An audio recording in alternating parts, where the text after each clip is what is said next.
Doctor ইউনূসের বাজিমাত শীর্ষক উপসম্পাদকীয়টি লিখেছেন নির্বাহী সম্পাদক আমার দেশ সৈয়দ আফদাল আহমদ। শান্তিতে নোবেলজয়ী প্রধান উপদেষ্টা ডক্টর মোহাম্মদ ইউনূসের প্রশংসা এখন ভাসছে দেশ। সামাজিক যোগাযোগ মাধ্যমে তার সফলতা তুলে ধরা হচ্ছে। নাগরিকদের অনেকে ডক্টর ইউনূস যেন ৪-৫ বছর বাংলাদেশের ক্ষমতায় থাকেন এমন প্রস্তাবও করছেন। প্রধান রাজনৈতিক দল বিএনপি মহাসচিব মির্জা ফখরুল ইসলাম আলমগীর সংবাদ ব্রিফিং করে ভারতের প্রধানমন্ত্রী নরেন্দ্র মোদীর সঙ্গে ডক্টর ইউনূসের আলোচনাকে বাংলাদেশের জন্য আশার আলো বলে বর্ণনা করছেন। রাষ্ট্রবিজ্ঞানী কূটনীতিকরা প্রতিক্রিয়া জানিয়ে বলেছেন, বাংলাদেশ ইতিবাচক কূটনীতিতে ফিরে এসেছে, কারণ এতদিন পর বাংলাদেশের স্বার্থের বিষয়গুলো সঠিকভাবে এবং গুরুত্বের সঙ্গে সংশ্লিষ্ট ফোরামে তুলে ধরা হচ্ছে। ডক্টর ইউনূসকে মানুষ এমনিতেই ভালোবাসেন, কারণ তিনি বাংলাদেশের একমাত্র নোবেল লরিয়েট।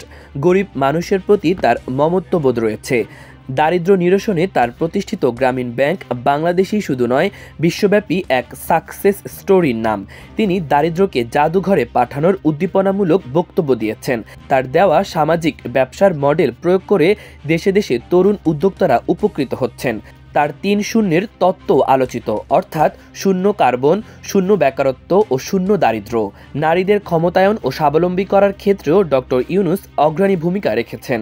তবে তার প্রতি সাম্প্রতিক যে অভূতপূর্ব ভালোবাসা ও উচ্ছ্বাস দেখা যাচ্ছে তা এসব কারণে নয়। বাংলাদেশের মানুষের চাওয়া পাওয়া খুব কম, অল্পতেই মানুষ তুষ্ট হয়।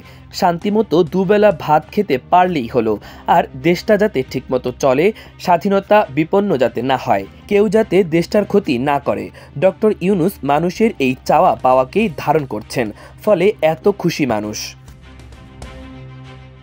শেখ হাসিনার জামানার শেষ দিকে বাংলাদেশের এই নোবেল বিজয়ীকে কোর্টের বারান্দায় বারান্দায় দৌড়ানো হয়েছে। ইচ্ছাকৃতভাবে লিফট বন্ধ রাখায় ৭-৮ তলা পর্যন্ত সিঁড়ি বেয়ে তাকে কোর্টে হাজিরা দিতে হয়েছে। কোর্টের লোহার খাঁচার ভেতরে ঢুকে হাত জোর করে দাঁড়িয়ে থাকতে হয়েছে। শুধু তাই নয়, শেখ হাসিনায় নিষ্ঠুরতা কোথায় গিয়ে ঠেকেছিল তাও প্রত্যক্ষ করেছে মানুষ। তাকে লক্ষ্য করে শেখ হাসিনা উপহাস করে বলেছিলেন, পদ্মা সেতু থেকে ফেলে দিয়ে পানিতে 3টি চুবানি দেবেন। এসব কাণ্ডে তখন মানুষ দুঃখ পেয়েছেন, তবে তাদের তখন করার কিছু ছিল না। শেখ হাসিনার দানবীয় শাসনের ভয়ে মানুষ ছিল কাবু। গুটি কয়েক ব্যক্তি ছাড়া তখন কেউই তার পক্ষে সাহস করে কথা বলতে এগিয়ে আসেননি। যদিও ভয়কে জয় করা আমাদের উচিত ছিল, সেটা করতে পারলে শেখ হাসিনা দেশের এত সর্বনাশ করে যেতে পারতেন না। জুলাই বিপ্লবের পর ছাত্রদের অনুরোধে দেশের দায়িত্বভাগ গ্রহণ করতে রাজি হন ডক্টর মোহাম্মদ ইউনূস। তার এই সিদ্ধান্তে মানুষ খুব আশান্বিত হয়। তিনি দেশটাকে ভালো করতে পারবেন এই বিশ্বাস মানুষের আছে। বিপ্লবী ছাত্ররা, রাজনৈতিক দল, সেনাবাহিনী সহ সবার সম্মিলিত সিদ্ধান্তেই গত বছরের ৮ আগস্ট ডক্টর ইউনূস অন্তর্বর্তী সরকারের প্রধান উপদেষ্টা হিসেবে যোগ দেন। আজ তার দায়িত্ব গ্রহণের ৮ মাস পূরণ হলো। এই ৮ মাসে আমরা দেখেছি অনেক চড়াই উতরাই পার করেছেন তিনি। কখনো কখনো মনে হয়েছে তিনি পারবেন না, তার সরকার ফেল করে যেতে পারে। সফল, কি কাজে আমরা বিফল, সেগুলোই আজকে সমাবেশের আলোচ্য বিষয়। সেখানে কাউকে স্তুতি দিয়ে সময় নষ্ট করার কোনো সুযোগ নেই। যে কোনো বিপ্লবের পরই পরিস্থিতি টালমাটাল বা এলোমেলো থাকে। শক্ত হাতে মোকাবেলা করতে না পারলে বিপ্লব ব্যর্থ হয়ে যায়। ডক্টর ইউনূস কঠোর হতে পারছিলেন না, তাই বিপ্লব ব্যর্থ হয়ে যায় কিনা একটা সন্দেহ ছিল। আমাদের একটা বদ অভ্যাস আছে, সবকিছু তাড়াতাড়ি পেতে চাই, তাৎক্ষণিক লাভটাই বড় করে দেখি। সে কারণে হতাশা এসেছিল, কিন্তু এক্ষেত্রে ডক্টর ইউনূস নিরাশ হননি। তার হিসাবটা ছিল আলাদা। দেশের মানুষ গত 15 বছর এমনিতেই মারা খেয়েছেন, মানুষ আর কত মারা খাবে, তাই এত দাবি দেওয়ার বহর সত্ত্বেও এবং তিনি শতাধিক বিক্ষোভের মুখেও র্যাব পুলিশ দিয়ে দমনের প্রক্রিয়ায় যাননি। বুদ্ধিমত্তার সঙ্গে বিক্ষোভ নিরসন করেছেন।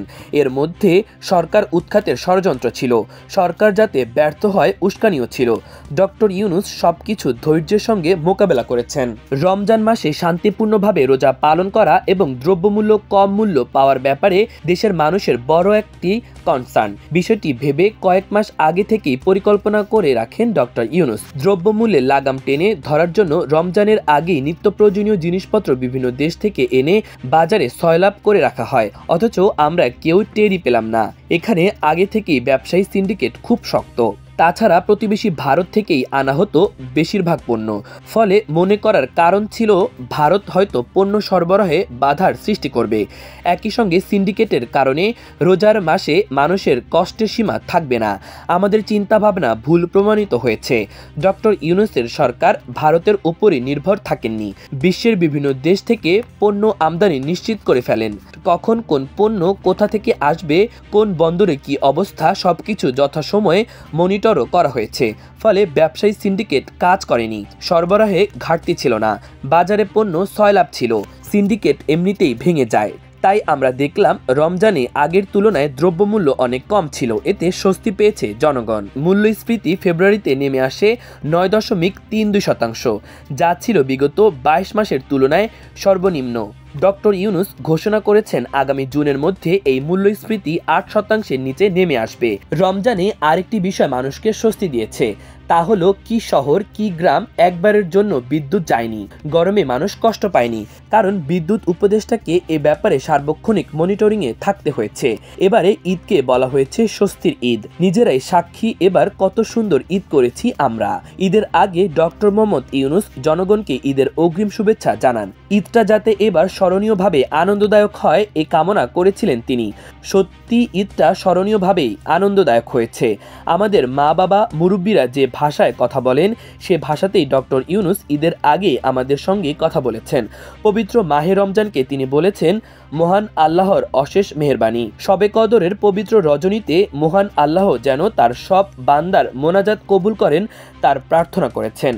মানুষকে ঈদ মোবারক জানিয়ে বলেছেন ঈদে পরিবার পরিজন নিয়ে নির্বিঘ্নে এবং আনন্দ সহকারে নিজ নিজ বাড়িতে যাবেন, আত্মীয় স্বজনের কবর জিয়ারত করবেন, গরিব পরিবারের খোঁজ খবর নেবেন, তাদের ভবিষ্যৎ ভালো করার জন্য চিন্তা ভাবনা করবেন, আপনাদের সন্তানদের সঙ্গে তাদের পরিচয় করিয়ে দেবেন। তিনি ঈদের জামাতে দলমত নির্বিশেষে হাজির হয়ে ঈদের নামাজ আদায়ের পাশাপাশি পরাজিত শক্তির সব প্ররোচনা সত্ত্বেও সদূরভাবে ঐক্যবদ্ধ থাকার পরামর্শ দিয়েছিলেন। সত্যি আমরা নির্বিঘ্নে বাড়ি গিয়েছি এবং ঢাকায় ফিরে এসেছি।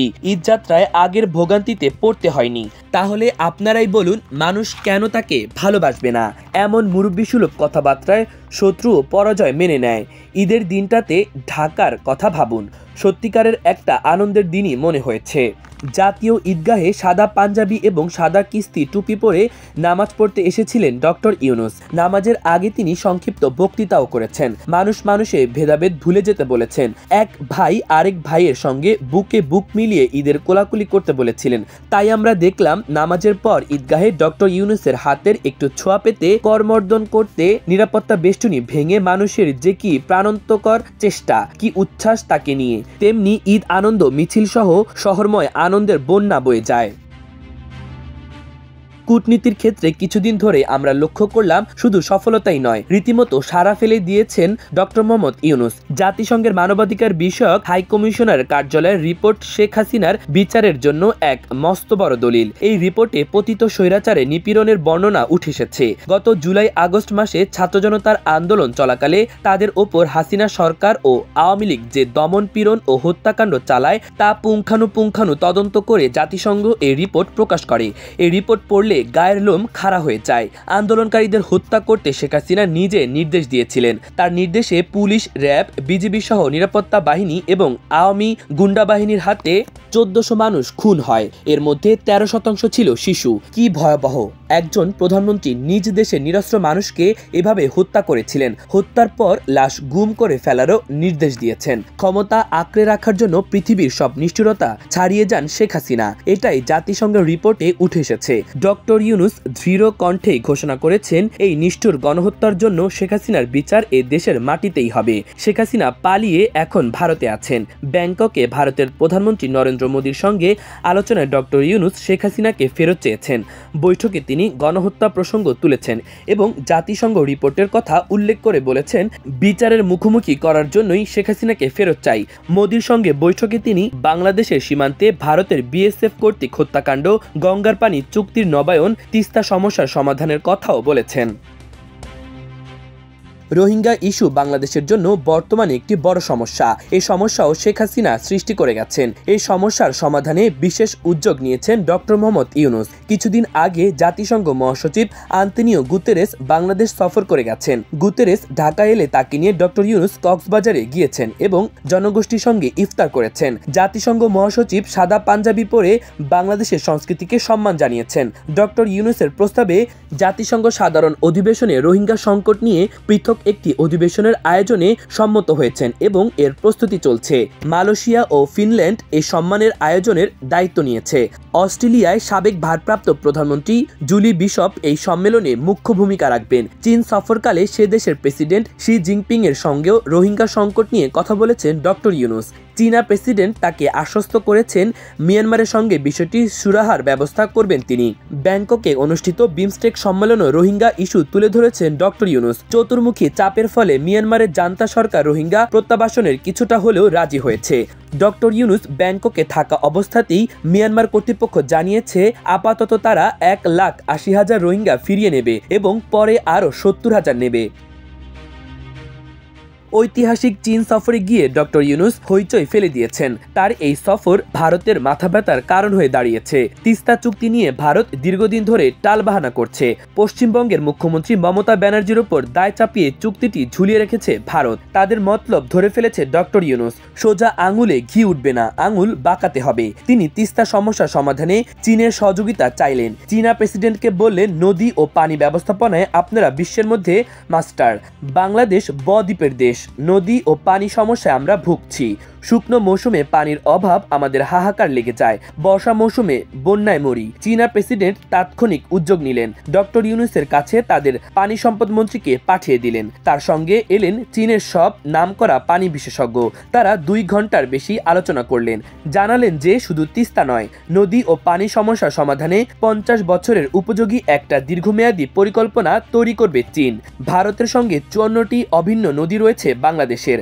আশা করা যায় এর একটা সুরাহা বাংলাদেশ পাবে।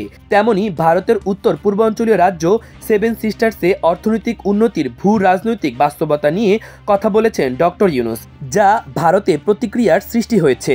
চীন সফর এবং ব্যাংককে বিমস্টেক সম্মেলনে ডক্টর ইউনূসের এসব ইতিবাচক তৎপরতা ভারতকে চাপে ফেলেছে। একদিকে শেখ হাসিনাকে ফেরত দেওয়ার চাপ, অন্যদিকে বাংলাদেশের ইস্যুগুলো সুরাহা করা।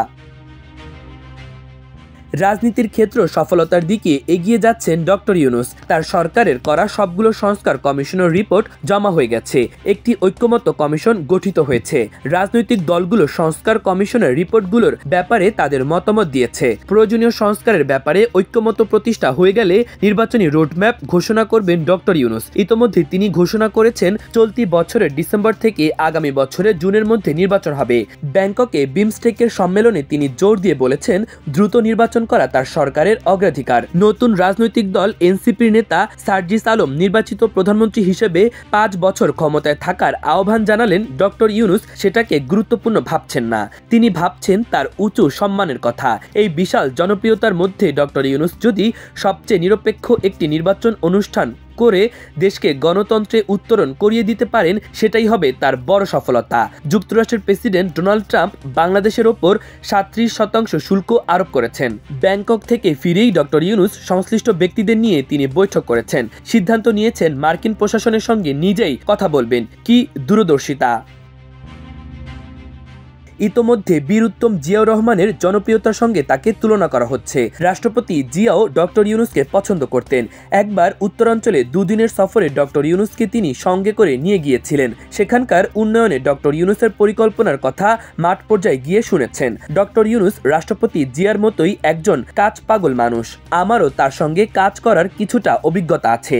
সাংবাদিক হিসেবে অন্তত 8-10টি সাক্ষাৎকার তার নিয়েছি। তার সহধর্মিনী ডক্টর আফরোজি ইউনূস আমার সরাসরি শিক্ষক। জাহাঙ্গীরনগর বিশ্ববিদ্যালয়ে তিনি আমাকে পদার্থবিজ্ঞান পড়িয়েছেন। ডক্টর ইউনূস পুরো সফলকাম হবে আমার এই বিশ্বাস আছে। তিনি এগিয়ে যাচ্ছেন তার অভীষ্ট লক্ষ্যে। ভালোবেসে বাংলাদেশের মানুষ তাকে যে গুরুদায়িত্ব দিয়েছেন তিনি তার প্রতিদান দেবেন। রাজনীতি, কূটনীতি ও সামাজিকতায় ইতোমধ্যে তিনি বাজিমাত করেছেন।